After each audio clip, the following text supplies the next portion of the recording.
तो यहाँ पे अगर एम्प्लॉयर को बोला जाए कि आप बना लो रूल्स इसके हिसाब से और इसको कोई चेक ही ना करे, इसको कोई सर्टिफाई ना करे, तो इसमें भी प्रॉब्लम है, क्योंकि ये तो अपने मन से कुछ भी अगेन इनकंसिस्टेंट चीज़ें ही उसमें भर देंगे। इसलिए ये जो भी रूल्स इन्होंने बनाए, रूल्स कौन बनाएगा? ये एम्प्लॉयर बनाएगा, ठीक है। अब ये एम्प्लॉयर जो रूल्स बनाएगा, इसे जो सर्टिफाइंग अथॉरिटी होगी, ये रूल्स को क्या करेगी? सर्टिफाई करेगी, सर्टिफाइंग अथॉरिटी। तो सर्टिफाइंग अथॉरिटी म्हणजे इथं कोण सांगितलेलं आहे? If you have read this act, कौन है यहाँ पे सर्टिफाइंग अथॉरिटी?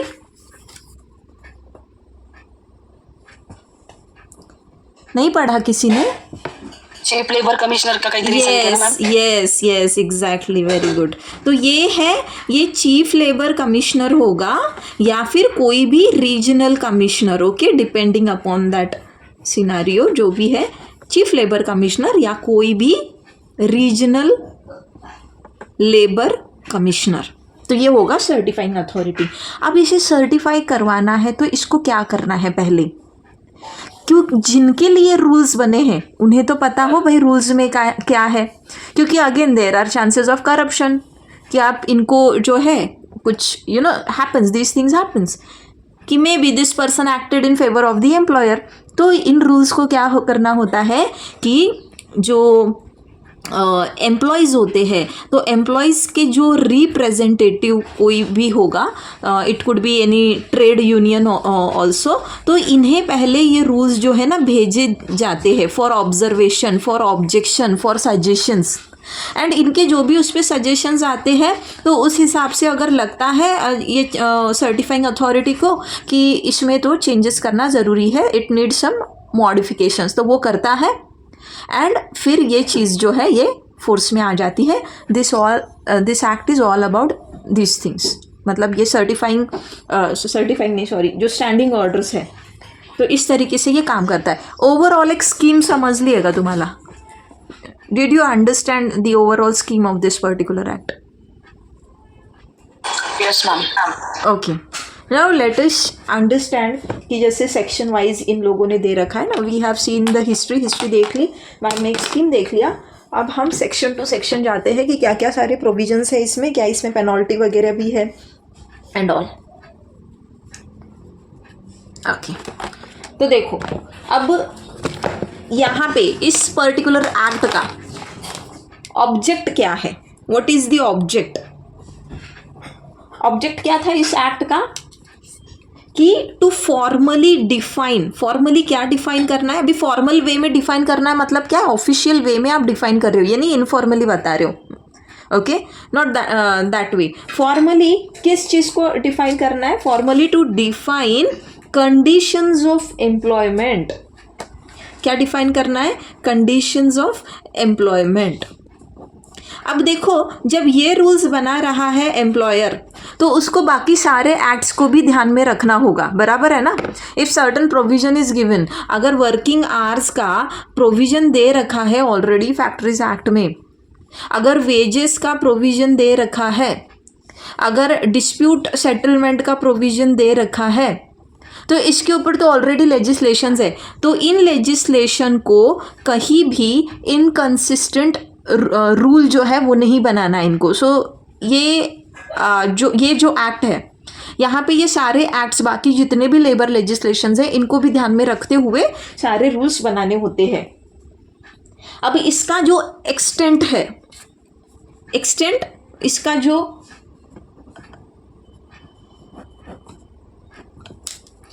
एक्सटेंट है, ये क्या है? This is whole of India, ठीक है, this is whole of India.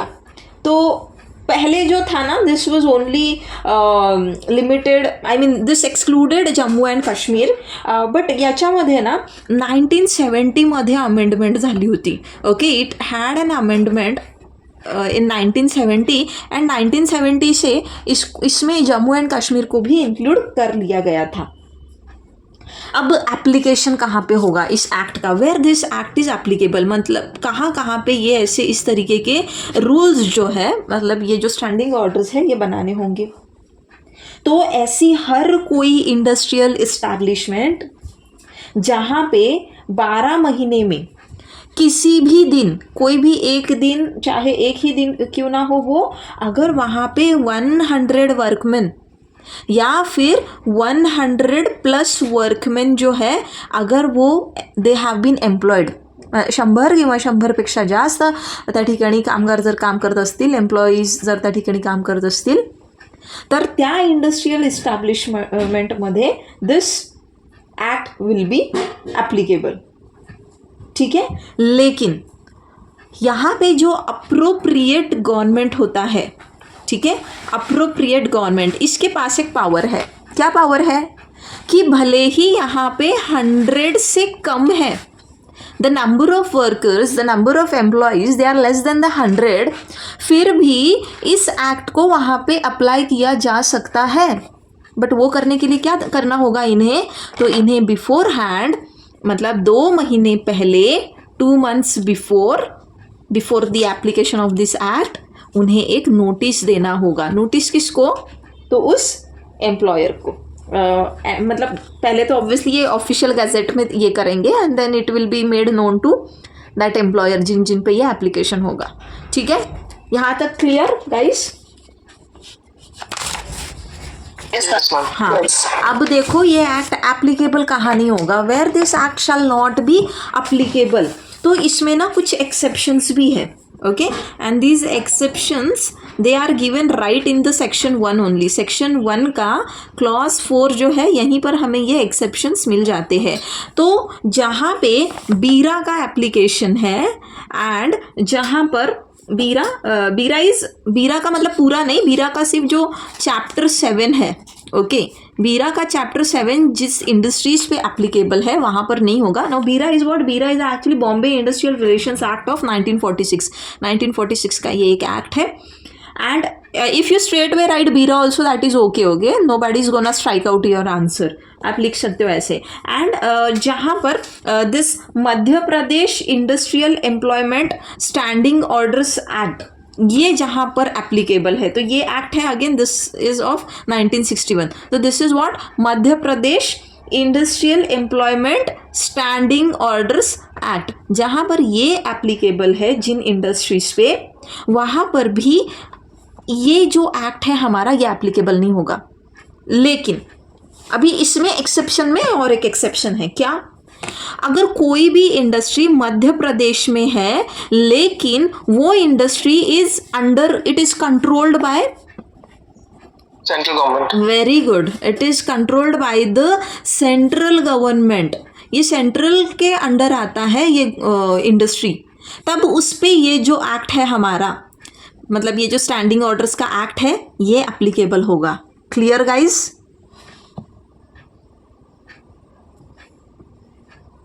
Yes ma'am, yes. Okay okay. Now यहाँ पर इंटरप्रिटेशन तो मैंने दे दिया आपको कि हुज दिस थिंग, कि सर्टिफाइंग ऑफिसर कौन है. Who's a certifying officer under this act? Chief labour का. Yes, and certifying officer regional labour commissioner. Yes, so this is the chief labour commissioner या फिर रीजनल लेबर कमिश्नर. याद रखना, ये है सर्टिफाइंग अथॉरिटी, इन्हीं के हाथ में है वो रूल्स को सर्टिफाई करना, ऑथेंटिकेट करना. ठीक है, now next what we gonna see is who is an employer under this act. इस एक्ट के अंडर एम्प्लॉयर किसको हम कहेंगे. ठीक है, so who is an employer?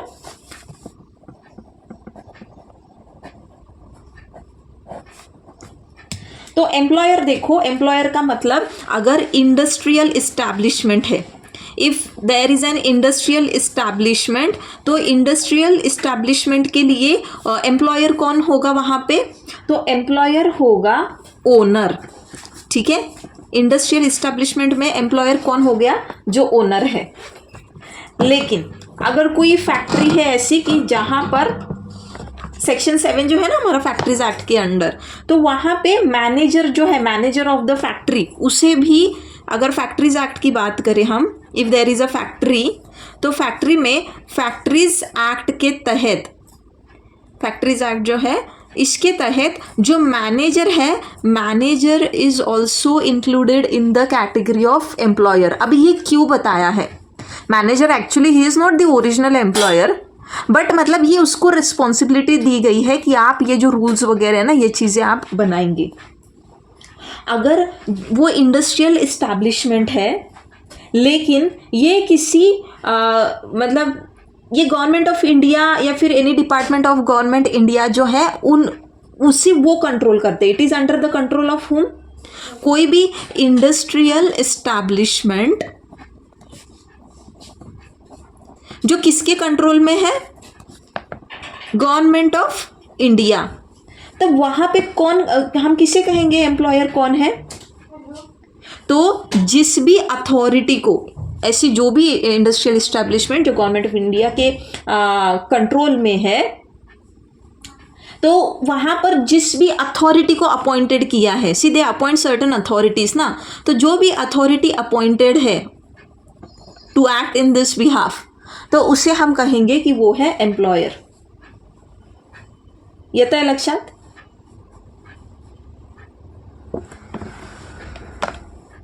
बोलो, जल्दी बोलो यार, चुप मत रहा करो. गव्हर्नमेंट ऑफ इंडियाच्या अन्वये जे अथॉरिटी अपॉइंटेड राहणार तो पण ओनर राहणार. एम्प्लॉयर या दूसरी कोई भी इंडस्ट्रियल इस्टेब्लिशमेंट है, तो जिस पर्सन को वहाँ पे सुपरविजन और कंट्रोल के लिए रखा है वो होगा आपका एम्प्लॉयर. ये इतना भी नहीं है ज़रूरी, बट फिर भी मैं चीज़ें मतलब एक्सप्लेन कर रही हूँ आपको. लेकिन अब आगे देखो क्या ज़रूरी है. अब इसका जो प्रोसेस है वो कैसे चलता है, ये जो स्टैंडिंग ऑर्डर्स है इसके लिए क्या प्रोसेस क्या है, what is the procedure for this. तो सबमिशन ऑफ ड्राफ्ट क्या होता है यहाँ पे, submission of draft, and this provision it has been mentioned under section 3. तो सबमिशन ऑफ ड्राफ्ट मतलब कौन सा ड्राफ्ट बनाना है अभी? स्टैंडिंग रूल्स का, standing order. Yes, of standing orders. किस चीज़ का ड्राफ्ट? हाँ, किस चीज़ का ड्राफ्ट है ये? स्टैंडिंग ऑर्डर्स का ड्राफ्ट है जो दिया है सेक्शन 3 के अंडर. अब क्या होता है कि जैसे ही ये एक्ट आपके इंडस्ट्रियल इस्टेब्लिशमेंट पे या आपके फैक्ट्री पे एप्लीकेबल हो जाता है, तो उसके 6 महीने के अंदर अंदर within 6 months of what? Within 6 months of what?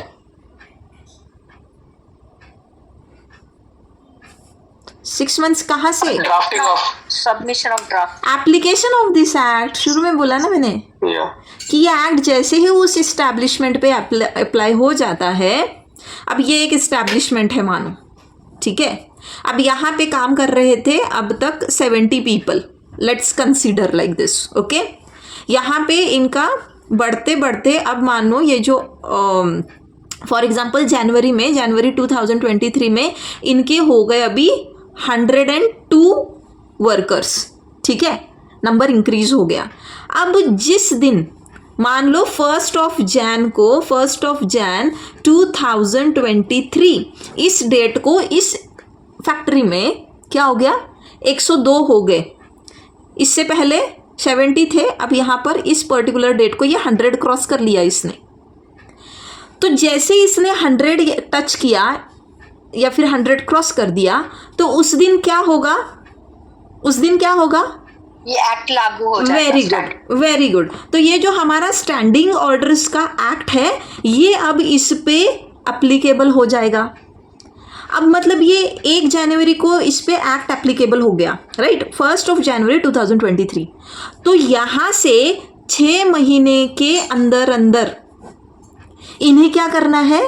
Draft submit करना है. समझ रहे हो गाइस? Yes ma'am. हां. अब इथे श्वेता मॅम नाही जॉईन झाल्यात का? आहे ना मम्मी. आहे का? अच्छा. हाँ, तो ये ड्राफ्ट अभी क्या करना है? उनको सबमिट करना है. किसको करना है एंड कितनी कॉपीज देनी है? तो ये जो ड्राफ्ट है ये किससे सबमिट करेंगे? कोणाला सबमिट करायचा? Yes, the certifying officer. अब ये ड्राफ्ट की 5 कॉपीज सेंड करनी होती है. कितनी copies? 5 copies. Okay. 5 copies of the draft standing orders proposed by him for adoption in his industrial establishment, उसके इंडस्ट्रियल इस्टेब्लिशमेंट में उसे कौन से रूल्स जो भी उसे अडॉप्ट करने वो चीज़ें उसने सबमिट करनी है। नाउ जहाँ पर उसको मॉडल स्टैंडिंग ऑर्डर्स दिए हैं, when model standing orders have been given, मैंने ये शुरू में ही आपको बताया था, तो जो मॉडल स्टैंडिंग ऑर्डर्स दिए होते हैं उसके कंसिस्टेंस में होनी चाहिए ये स्टैंडिंग ऑर्डर्स जो उसने भेजी है, मतलब जो ड्राफ्ट भेजा है ना, ड्राफ्ट ऑफ स्टैंडिंग ऑर्डर्स। तो ये कैसे हो, this should be in consistency, एक दूसरे से कंसिस्टेंसी में हो, ठीक। अब आगे क्या है कि ये जो ड्राफ्ट उसने भेजा है, ठीक है, ये ड्राफ्ट जो है स्टैंडिंग ऑर्डर्स का, ये सबमिट करते हुए this draft shall be accompanied, it shall be accompanied by a statement. अब किस तरीके का स्टेटमेंट, तो statement prescribing particulars of the workman employed, मतलब इसमें क्या पर्टिकुलर्स देने हैं, जैसे कि फॉर एग्जाम्पल ट्रेड यूनियन जो है उनके यहाँ पे ट्रेड यूनियन का क्या काम है, उनके जो एम्प्लॉयर्स है to which trade union they belong and all, इस तरीके का एक स्टेटमेंट भी इस ड्राफ्ट के साथ जो है वो देना होता है, ठीक है। तो ये कन्फर्मिटी में हो, ये तो हमने देख लिया, that is all given. Again conditions जो बताए, अगेन नेक्स्ट सेक्शन जो है सेक्शन 4 में आपको कंडीशंस बताए फॉर सर्टिफिकेशन। तो क्या है, कंडीशंस में बात की है कि पहले तो क्या हो, कन्फर्मिटी में हो, they must be in conformity. Conformity किसके साथ, model standing order, yes, the model standing orders. Secondly, they are telling us कि जो स्टैंडिंग ऑर्डर्स बनाए हैं उसमें हर वो मैटर पे प्रोविजन हो जो कि शेड्यूल में बताया है, ठीक है। तो यहाँ पे every matter which is given in where in the schedule, तो उस हर एक मैटर पे क्या हो, there must be a provision, मतलब कोई रूल उस पर आपने बनाया हो, you must have addressed that matter. अब शेड्यूल में कौन से मैटर दिए हैं, तो schedule I have sent you this thing a PDF, can you please just go and open that schedule कि शेड्यूल में क्या क्या दिया है, केला का ओपन,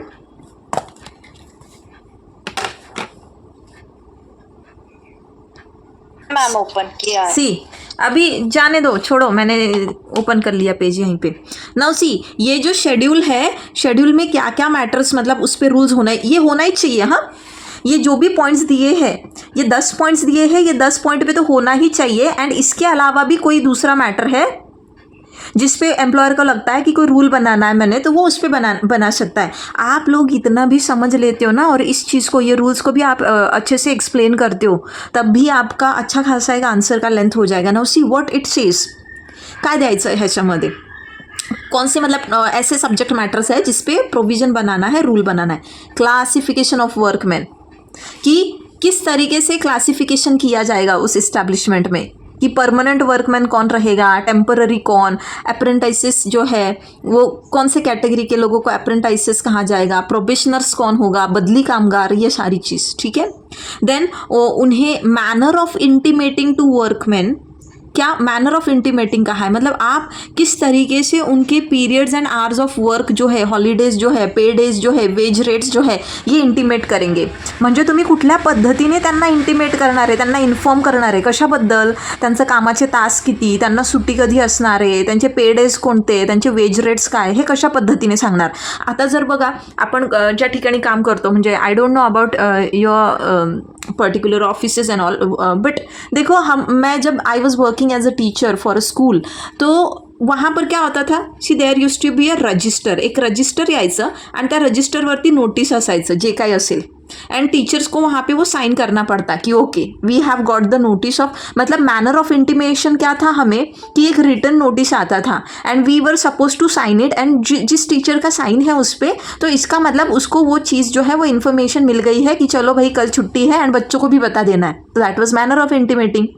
तो उस इस्टेब्लिशमेंट में मैनर ऑफ इंटीमेटिंग क्या रहेगा, वर्कर को पर्सनली बताया जाएगा या कहीं पे कुछ नोटिस लगाया जाएगा, या व्हाट्सएप पे मैसेज करेंगे, you know there could be any such rules. तो ये सारी चीज़ें मतलब किस तरीके से आप उसे इंटीमेट कर रहे हो। शिफ्ट वर्किंग, तो कौन सी शिफ्ट्स में कितने शिफ्ट्स है, क्या है शिफ्ट का टाइमिंग, कैसे वहाँ पे काम हो रहा है। Attendance and let coming, attendance and let coming के लिए क्या रूल्स है आपके पास।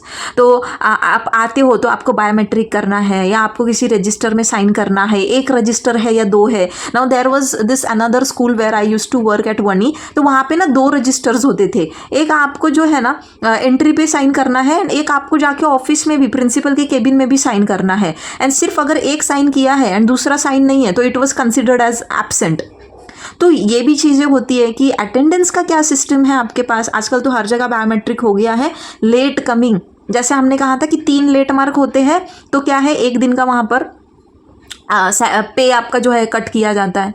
तो लेट के लिए भी कितना minute late is acceptable, 10 minutes, 15 minutes, half an hour, जो भी है कि जब उसका लेट मार्क होगा। अगर उससे ज़्यादा हो गया तो फिर तो सीधा ऑफ ही लगा देते हैं। Then conditions of procedure in applying for and the authority which may grant leave and holidays. अब आपको छुट्टी के लिए अप्लाई करना है तो उसके लिए कंडीशन क्या है कि जैसे देखो स्कूल्स में होता था कि आपको पहले 3 महीने, हर एक स्कूल का अलग अलग, कोई स्कूल में जो पहले 2 महीने नहीं देते, कोई स्कूल में पहले 3 महीने तक टीचर को छुट्टी नहीं लेते आता है, मतलब the date she has join from, तो तब से 3 महीने तक she is not applicable for CL, जो कैजुअल लीव्स वगैरह होती है उसका जो है दिस थिंग, म्हणजे तिचा पगार कापला जाणार बेसिकली। क्या बोलते हैं उसको, सब मैं भूल गई यार।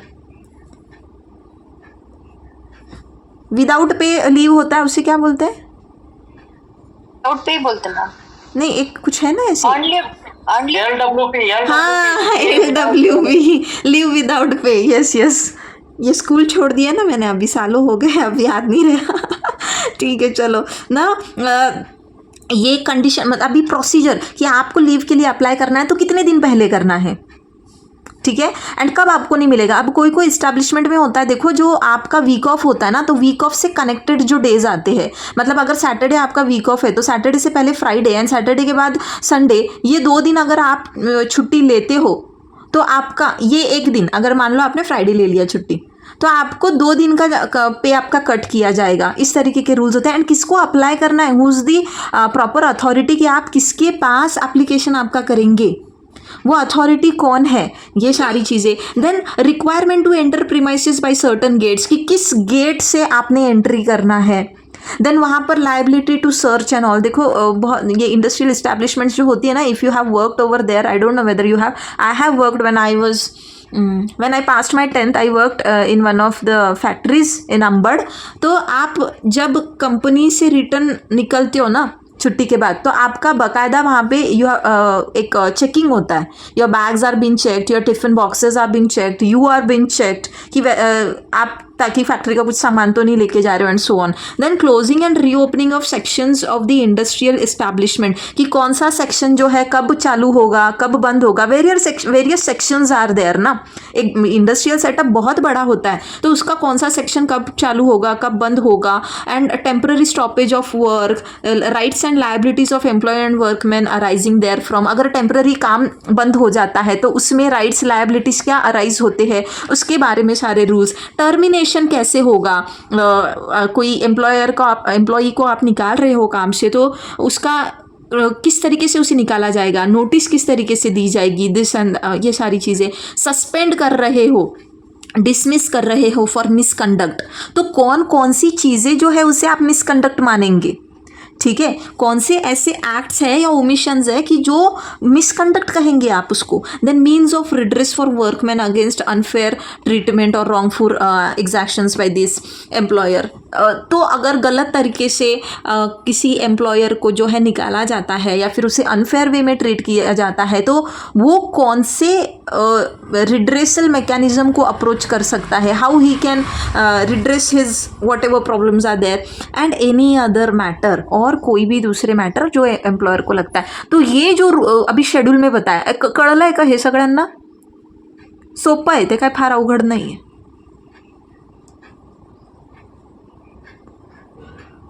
सो गए, मैं बंद कर दूं? यस मॅम, दोनच लोकांना समजलं? समजलं. Ashutosh sir, where are you? Mahesh, where are you? Shanmugam, where are you? Yes, ma'am. Aniket, where are you? Lecture मध्ये मॅम. मला तुमच्या एक्झिस्टन्सचे पुरावे पाहिजे ना. ओके आहे ना. मैं भी ये करती हूँ, बस मैं ऐसे ना पेन ऐसा घुमाती हूँ, बस एक्सप्लेन कुछ नहीं करती हूँ. मैं भी बोलती हूँ मैं भी लेक्चर ले रही हूँ. Where are you other people? हाँ, समजलं मॅडम. समजलंय मॅम. काय म्हणताय सीमा मॅम? मला नाही समजलं. मॅम लिंक लागलेली ना, तुम्ही छान सांगत होते तर लिंक लागली होती असं. हो ना मॅम, लिंक मध्ये चालू होतं मग ते कंटिन्यूस ऐकत होतो.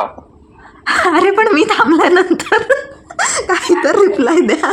तुम्ही एवढे भारी लोक आहे ना, म्हणजे you will break the rules by being very admiring आम्ही एट द सेम टाइम. मंत्रमुग्ध झालो. वाह वाह वाह, अब कुछ ज़्यादा हो गया. इतनी तारीफ़ें सुनने की आदत नहीं मुझे लॉ स्टूडेंट से. जनरली लॉ स्टूडेंट्स इतनी तारीफ नहीं करते हैं. चलो, कहाँ पे थे हम? तर तुम्हाला हा मुद्दा समजला आहे का? मम्मी जो तुम्हाला सांगत होती की जो शेड्यूल में जो चीज़ें दे रखी है, every matter which is set out in the schedule, तो इस पे प्रोविज़न बनाना है. This is the condition for certification. समझ में आया ये चीज़? Yes. हाँ. Now certification. अब एक्चुअल प्रोसेस देखते हैं कि सर्टिफिकेशन कैसे करती है, मतलब वो अथॉरिटी. अब सर्टिफिकेशन ऑफ स्टैंडिंग ऑर्डर्स ये दिया गया है सेक्शन 5 में. ठीक. अब क्या है, जब सर्टिफाइंग ऑफिसर को ये ड्राफ्ट मिलता है, ठीक है, अब दिस इज, ये है हमारा सर्टिफाइंग ऑफिसर. अब इसको जब ये ड्राफ्ट मिल जाता है, ड्राफ्ट किसने दिया? Who gave this draft? Employer ने. एम्प्लॉयर. Very good. एम्प्लॉयर ने ये ड्राफ्ट दिया. ठीक. अब ये सर्टिफाइंग ऑफिसर क्या कहेगा? इसका जो कॉपी है ये फॉरवर्ड करेगा किसको? कोई अगर ट्रेड यूनियन है, if there is a trade union किसका? वर्कमेन का. कामगारांचे जे कुठलं ट्रेड युनियन असेल तर त्यांना ती कॉपी जी आहे तो फॉरवर्ड करणार. अब मान लो वहाँ पे कोई ट्रेड यूनियन नहीं है, तो वहाँ वर्कमैन को भेजा जाएगा. ठीक है. किस चीज़ के लिए? For what? त्याला मान्य आहे की नाही? हाँ, हे कि सगळं. इस पे तुम लोगों को कोई ऑब्जेक्शंस तो नहीं. ठीक है. Weather you have any objections, तो अगर इस पे इनको ऑब्जेक्शंस है तो they will send that objections. कितने दिनों के अंदर? 15 डेज के अंदर. ठीक है. 15 डेज के अंदर. Now after giving the employer and the trade union, ये इस तरीके से जब उसे दिया जाता है एम्प्लॉई को. अरे हाँ, एक मिनिट थांबा. स्क्रीन ब्लर झाली आहे का? स्क्रीन ब्लर दिसते गाइस? Yes ma'am. हाँ, अब हुआ. देखो, हुआ ना? येस. हाँ. नाउ यहाँ पे एम्प्लॉयर एंड जो भी ट्रेड युनियन है, इनको अपॉर्च्युनिटी दिया जाता है ऑफ बिंग हर्ड. म्हणजे ह्या दोघांचं पण म्हणणं जे आहे ते ऐकून घेतलं जातं विदाउट बिफोर सर्टिफाइंग सच ऑर्डर्स, उसे सर्टिफाई करने से पहले.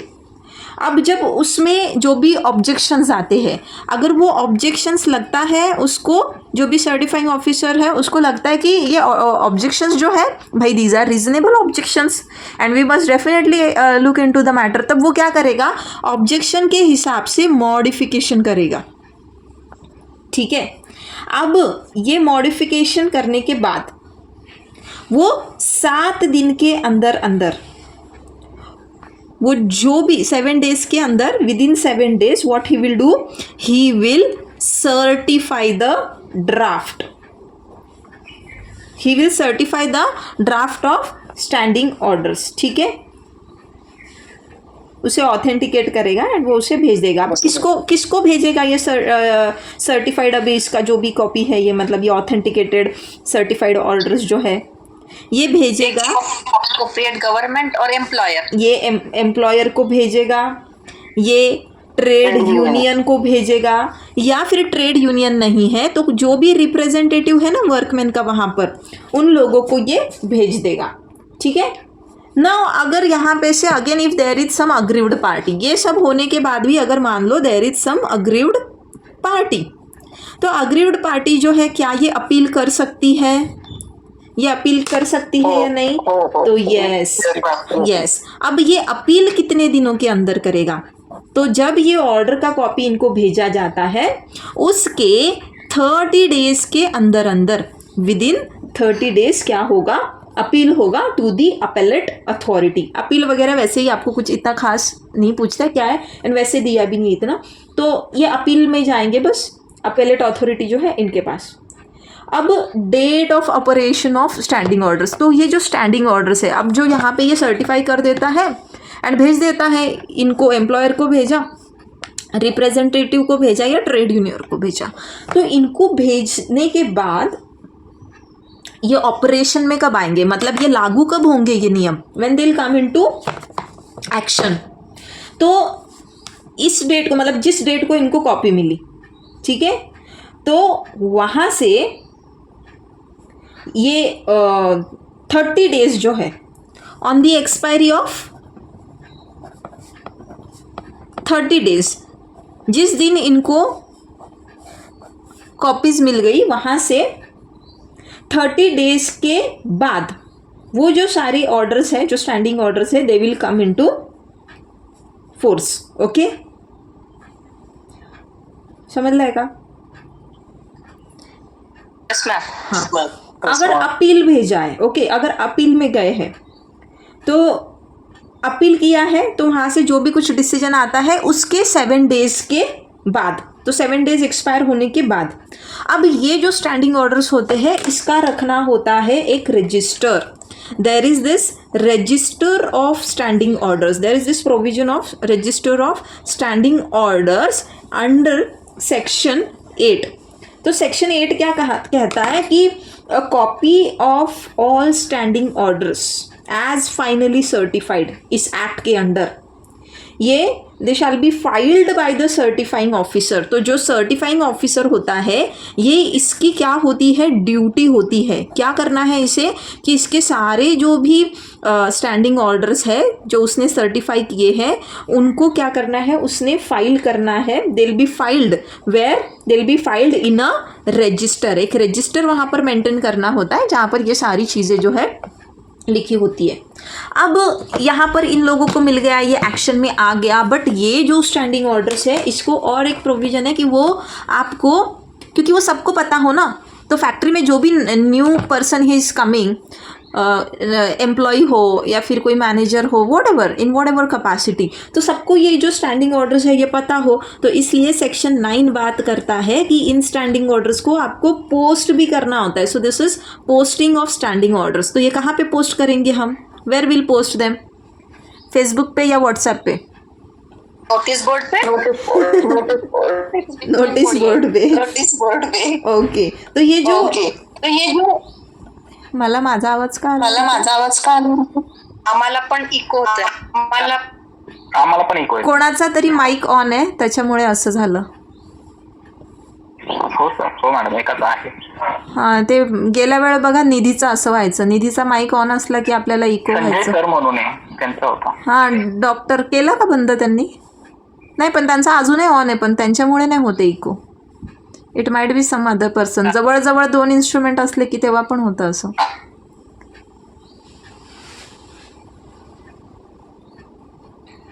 ठीक आहे, चलो ठीक है, छोड़. हाँ, चला मी पुढे निघते. अब ये जो स्टैंडिंग ऑर्डर्स को पोस्ट करना है, तो ये कहाँ पर पोस्ट करना है? जो एंट्रेंस है, जो एंट्रेंस है ना उस इस्टेब्लिशमेंट का, नियर दी एंट्रेंस, वहाँ पे एंट्रेंस के पास जो है इस चीज़ को उन्होंने पोस्ट करना है. अब कौन सी लैंग्वेज में करना है? तो लैंग्वेज यहाँ पर बताया है कि आप इंग्लिश में करेंगे plus majority of the workman, वहाँ पे लोगों को जो भाषा समझ में आती है, the language which is been understood by most of the workman, जिस भाषा में उनको समजता है उस भाषा में. मग आता तुम्ही जर आपल्याकडच्या हे बघितल्या फॅक्टरीज वगैरे जर कधी गेलात तर तिथं सगळे जे जसं पिण्याचे पाणी है ना, ये ऐसा लिखा होता है वगैरह वगैरह, तो ये कौन सी भाषा में हो गया. ये ड्रिंकिंग वाटर भी दिखेगा आपको, पिण्याचे पाणी मतलब मराठी में सारे हमारे यहाँ पे होते हैं. बरोबर. हां, लोकल लँग्वेज जनसामान्यांना इथले समजते. मग महाराष्ट्रामधल्या बहुतांश ज्या आपण काही फॅक्टरीज आहेत तिथे मराठीमध्येच आपल्याला ह्या सगळ्या सूचना दिसतात. तर त्याच पद्धतीने 1 मिनिट, आपला बोर्ड सरकला खाली, 1च मिनिट. हां, तर त्याच पद्धतीने हे जे स्टँडिंग ऑर्डर्स असतात हे सुद्धा इंग्लिशमध्ये आणि मराठी इन द सेन्स जी लोकल लँग्वेज असते त्या लँग्वेजमध्ये सुद्धा पोस्ट करायला लागतात. आता पुढे काय आहे, आता याच्यामध्ये मॉडिफिकेशन करायचं असेल तर अब ये स्टैंडिंग ऑर्डर जो है ये ऑथेंटिकेट हो गया, सर्टिफाई हो गया एंड सब हो गया. अब आगे चल के अगर इनमें मतलब इट इज़ लाइक अमेंडमेंट, हाँ, इनमें अगर कुछ आपको चेंजेस करने हैं तो वो कब कर सकते हो. मतलब अगर ये डेट है, ह्या तारखेला जर त्या स्टँडिंग ऑर्डर्स ऑपरेशनमध्ये आल्या आहेत, मतलब they have come into operation, तो यहाँ से 6 महीने तक आप उसमें कुछ भी मॉडिफिकेशन नहीं कर सकते हो.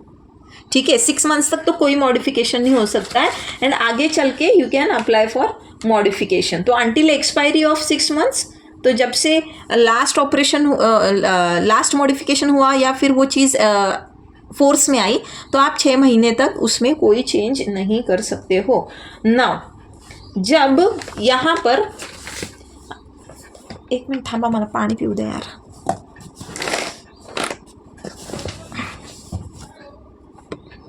ओके, सो अब देखो जब कोई डिस्प्यूट चल रहा है इनके बीच, अब ये जो स्टैंडिंग ऑर्डर्स है ये एक्ट अभी क्या बता रहा है कि this is payment of subsistence allowance. तो payment of subsistence allowance section 10A जो आहे याच्यामध्ये आपल्याला दिलेली आहे की जब देखो कोई वर्कमैन है उसको सस्पेंड किया जाता है, ओके, एंड जो भी प्रोसीजर है, जो मतलब इन्वेस्टिगेशन होना है, जो भी डिसिप्लिनरी एक्शन वगैरह, ये सारी चीज़ें ये पेंडिंग है. ठीक है, अब ये जब पेंडिंग है तो उस दरमियान जब उसे, अब वो सस्पेंड तो हो रखा है एंड द इंक्वायरी और द इन्वेस्टिगेशन जो भी है, जो भी चार्जेस उसके अगेंस्ट लगे हैं ना मिसकंडक्ट के या जो भी, तो वो तो अब तक प्रूफ नहीं हुए हैं. तो उस पीरियड में भी उसे पे किया जाएगा. तो कितना पे होगा उसको, तो उसको जो वेजेस है उसे वेजेस मिलेंगे at what rate, at the rate of 50% of the wages. ठीक है, मतलब उसे सस्पेंड करने से बिल्कुल पहले, immediately before suspending him, what ever wages he was drawing from that particular employer, उसे जो भी वहाँ पे पेमेंट पगार मिल रहा था उसका 50%. तो उस इंसान को अगर 5,000 मिल रहा था तो 5,000 का 50% इज 2,500 रुपये त्याला त्या ठिकाणी द्यायला लागतील. कधीपर्यंत, for the first 90 days of suspension. हे 50% जे आहे हे कशासाठी आहे, हे जे पहिले 90 दिवस आहे, फॉर द फर्स्ट 90 days. ठीक है, फर्स्ट 90 days ऑफ सस्पेंशन. अब उसके आगे अगर बढ़ जाता है, मतलब 90 days जो है वो एक्सटेंड हो जाता है और आगे, एंड अब तक वो जो इंक्वायरी है, इन्वेस्टिगेशन है, पूरा नहीं हुआ है, तो जब 90 days के आगे चीज़ें चली जाती है तब उसको एट द रेट ऑफ 75% उसको वेजेस मिलेंगे. ठीक है, समझ ले.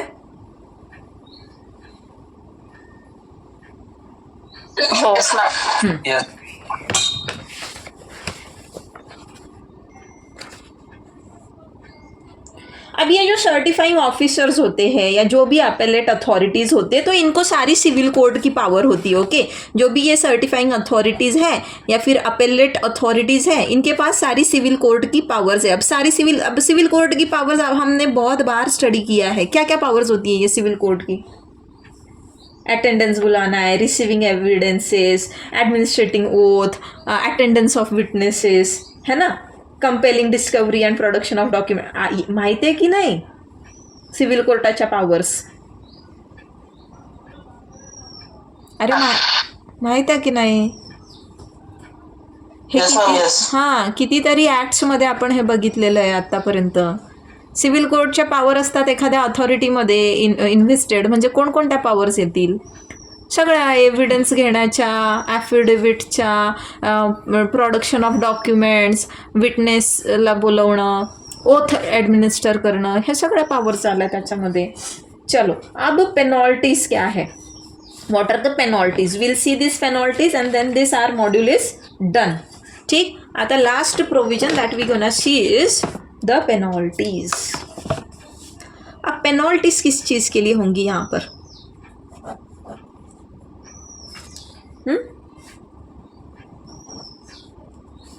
ऑर्डर फॉलो नाही केलं तर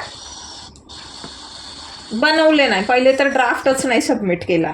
ठीक है, अभी कोई एम्प्लॉयर है, ये एम्प्लॉयर है, हमने क्या कहा कि जैसे ही ये एक्ट उसके ऊपर एप्लीकेबल होता है उसने कितने दिनों के अंदर अंदर ड्राफ्ट सबमिट करना है? कितने दिनों के अंदर करना है? 6 महीने. विसरले का रे तुम्ही लोग? अभी जस्ट हमने देखा ना थोड़ी देर पहले यहाँ पर. हाँ,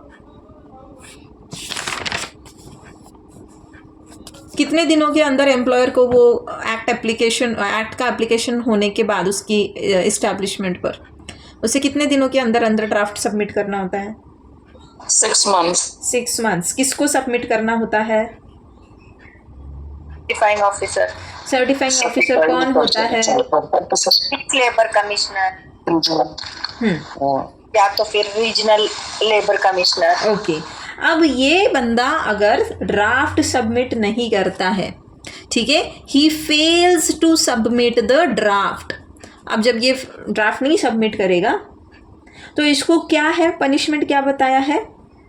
इसको 5,000 रुपीज़ तक का फाइन हो सकता है.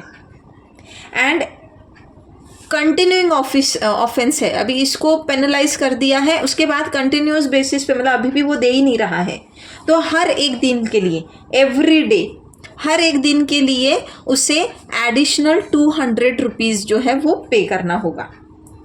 अब जो एम्प्लॉयर, मान लो जो मॉडल स्टैंडिंग ऑर्डर्स है ना, जो MSO है, तो MSO को क्या करता है, मतलब he acts in contravention, not MSO actually, यहाँ पे MSO नहीं, ये जो भी स्टैंडिंग ऑर्डर्स है, जो मान लो स्टैंडिंग ऑर्डर्स जो सर्टिफाइड होके आए हैं, ओके, सर्टिफाइड स्टैंडिंग ऑर्डर्स जो आ गए, अब ये स्टैंडिंग ऑर्डर्स जो सर्टिफाई होके आए हैं तो इस हिसाब से चीज़ें चलनी चाहिए ना उसकी इस्टेब्लिशमेंट में.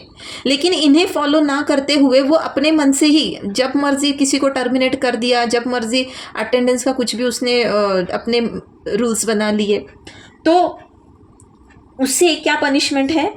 तो यहाँ पर उसे फाइन होगा which will extend to 100 rupees. And अगर आगे भी वो कंटिन्यूइंग ऑफेंस करता है तो 25 रुपीज़ पर डे. ठीक है, इसको 100 रुपीज़ बताया है, बस पता नहीं यार ये क्या, मतलब आउटडेटेड सारी चीज़ें हैं यहाँ पर. एनीवेज, देन इतना ही है अभी इसमें, और कुछ नहीं है.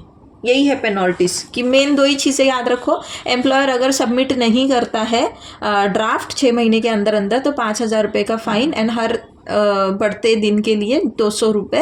एंड अगर वो जो सर्टिफाइड स्टैंडिंग ऑर्डर्स है उन्हें फॉलो नहीं करता है, मतलब he is acting in contravention to those orders, तब उसे 100 रुपीज़ फाइन. लेकिन for every continuing, but for continuing offence for every day he shall be charged with 25 rupees. ठीक है, समझ ला एक्ट? हो, येस ना. ठीक है, चलो हम एक 10 मिनट्स का ब्रेक लेते हैं and again we'll come back. And हम देखेंगे उसके बाद में क्या देखेंगे हम, कॉन्ट्रॅक्ट लेबर